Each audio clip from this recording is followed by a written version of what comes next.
next speaker is David Schulze. David was born in Giddings, Texas, and moved to Dallas in 1990 for a job opportunity and has been here ever since.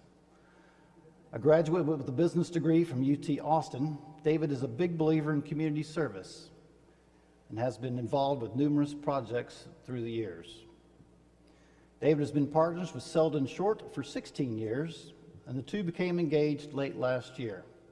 They're planning to be married later on this year. Here to give his presentation entitled "The Most Terrifying Question," Mr. David Schulze.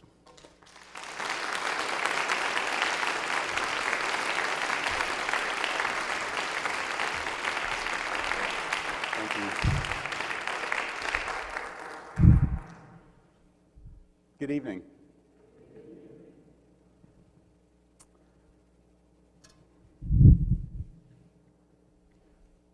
For me, the most terrifying question that anyone could ask is, so, what do you do? That question terrifies me like no other because I'm not quite sure how to answer. A lot depends on the answer. You only get to make a first impression once. And the answer to that question might just impact a relationship or the way a transaction goes. It might mean the difference between joy and sorrow, success and failure, fulfillment or drudgery. I'm not so sure that that question is all that hard for other people to answer. I'm a plumber. I'm a teacher. I'm a goat herder. I'm an astronaut. But that question haunts me like no other. I know that what I do is just a label. It doesn't define me or tell people about the whole of me, but it is important. I think in many ways that question is a substitute for the much more difficult question, who are you? And that's why it's so hard for me. I find that I don't really fit into the boxes that other people use to define themselves or others, boxes that are so deceptively easy to understand. Who are you is just too complicated a question for me to answer in just a few words. Here's why I don't fit into a box. I have always loved to make things. As a child, I built toys and decorated shoeboxes. I painted my treehouse and turned my red flyer wagon into a parade float for my sister. My dad was a cabinet maker and a wood carver. My mom, an entrepreneur, a seamstress and tailor. As a family, we were always making things and often making things together. It was so totally natural and it just felt right. Then I went to school. And the longer I was in school, the more I came to believe that there were not too many people who understood what it's like to make things, to need to make things. The hardworking German Lutherans that surrounded me growing up were very practical people. Unless you needed the thing that you were making, there was really no reason to make it.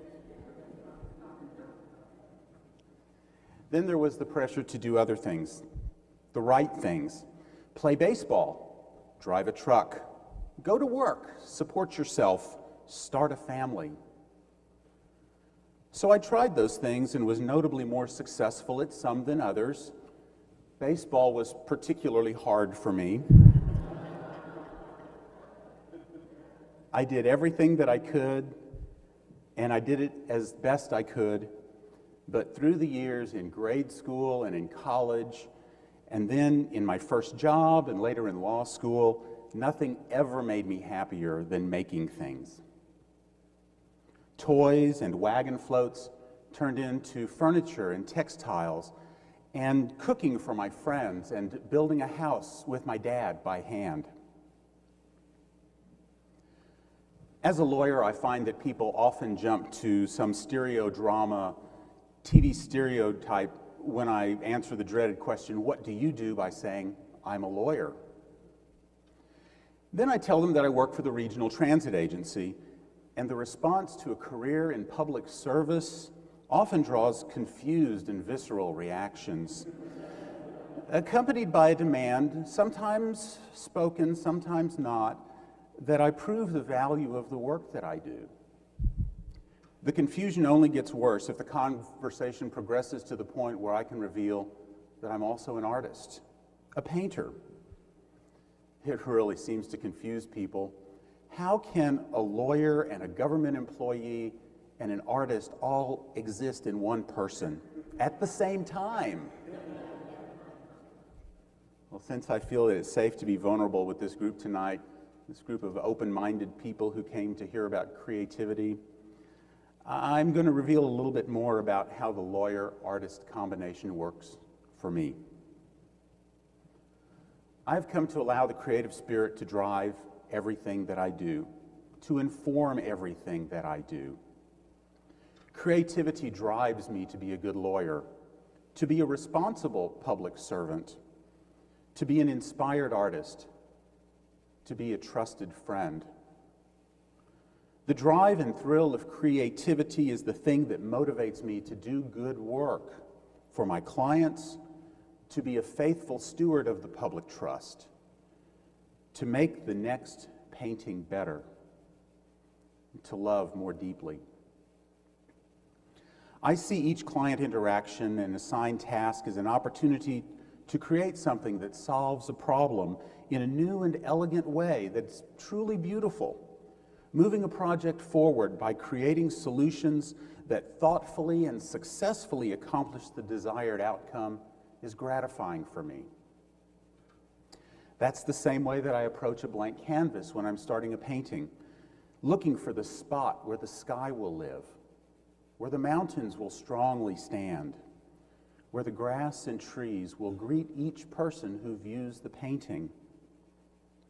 Making paintings that carry a message or a feeling that I intend is also extremely gratifying for me.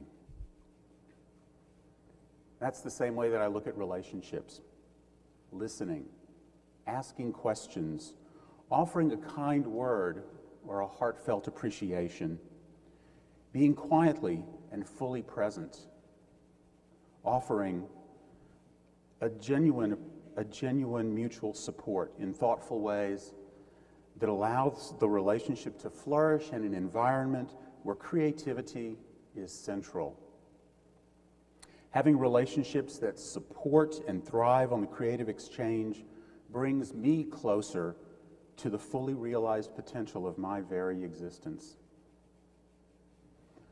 I'm never happier than when I'm being led by my creative spirit, my creative impulse.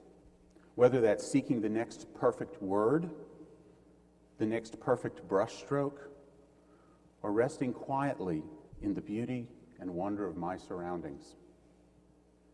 I'm never more connected to the universe and to the unknowable source of all that is than in that moment when I get lost in a creative thought or act.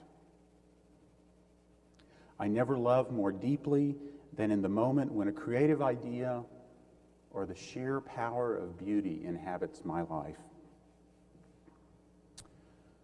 So I'll keep struggling with how to respond when people ask me, "So, what do you do?" Maybe one day I'll be more comfortable with giving an answer to that terrifying question. In the meantime, I'm going to continue to be that seemingly contradictory hybrid of lawyer and artist that makes perfect sense for me in the space where everything is about creativity. Thank you.